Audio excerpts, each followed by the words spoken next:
back.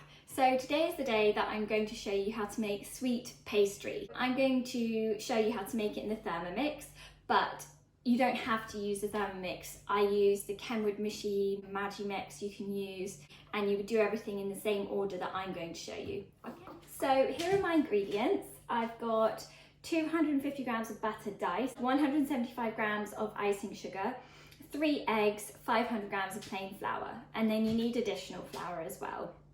I've also got here orange or lemon or vanilla pod because it's really nice to flavour your pastry, so you can put some zest in at the end if you want to. Butter in with the icing sugar, and then I'm going to put it on speed 5 for about 20 seconds.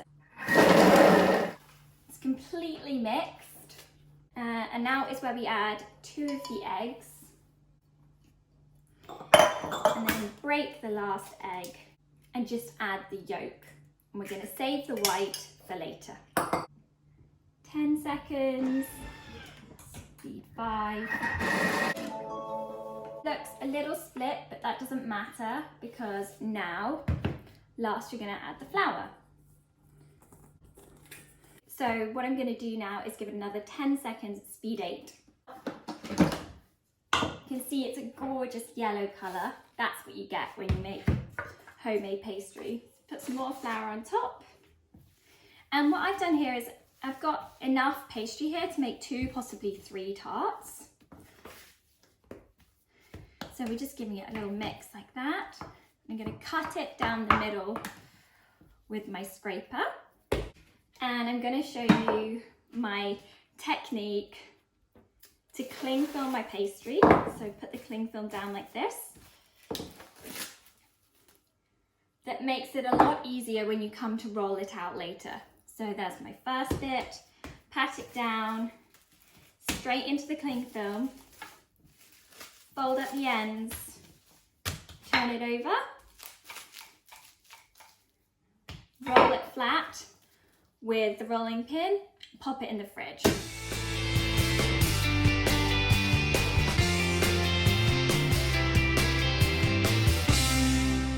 When I come to roll the pastry out in about an hour, 2 hours time after it's chilled in the fridge, you'll see the benefit of getting it ready in this shape because you're chilling it much thinner. So if you start with a big ball of pastry, which is so often what I see people do, and then they're really attacking it, trying to roll it out, and it gets really sticky, it's because it takes so much longer to roll it out.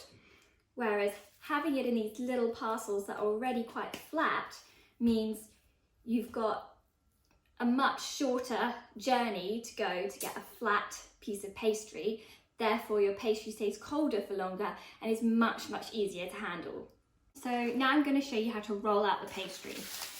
So you don't need to use greaseproof paper at all, but it is 25 degrees here in London today. So, but showing you this technique, if you're a beginner with pastry as such, is quite good because at any point you can stop and put the pastry back in the fridge. So generous with the flour and noisy bit. Okay, flip the pastry over. Okay, so that's just forcing pastry to flatten out a bit. Because I'm using the greaseproof paper here, I don't need to worry about the pastry sticking.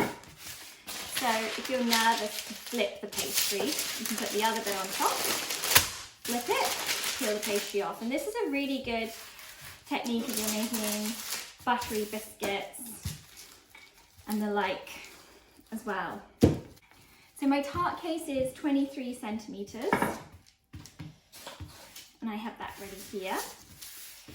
And the thickness of the pastry is about just thicker than a pound coin. So, there.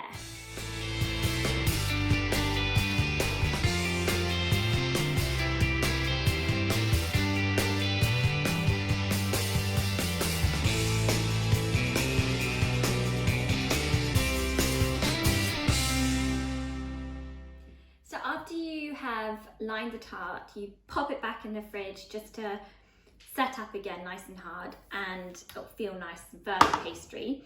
And I'm going to show you now how to prepare it to blind bake it. So I'm putting in the baking sheet that I used earlier, and I've got blind baking beans. I don't know if that's what they're called, but I call them. And I just pour them in. Make sure it's like filled up right to the edge of the rim of the tart. And then I'm going to put this in the oven for 90 minutes to bake at 140 degrees. And then remove the baking beans, use the remainder egg white that we had left over from the eggs to brush the bottom of the shell, and then give it another 10 minutes. It's got a lovely glazed bottom. There it is, completely baked. Tart case. So now you can make your lemon meringue pie or chocolate tart or whatever strikes your fancy. Thanks.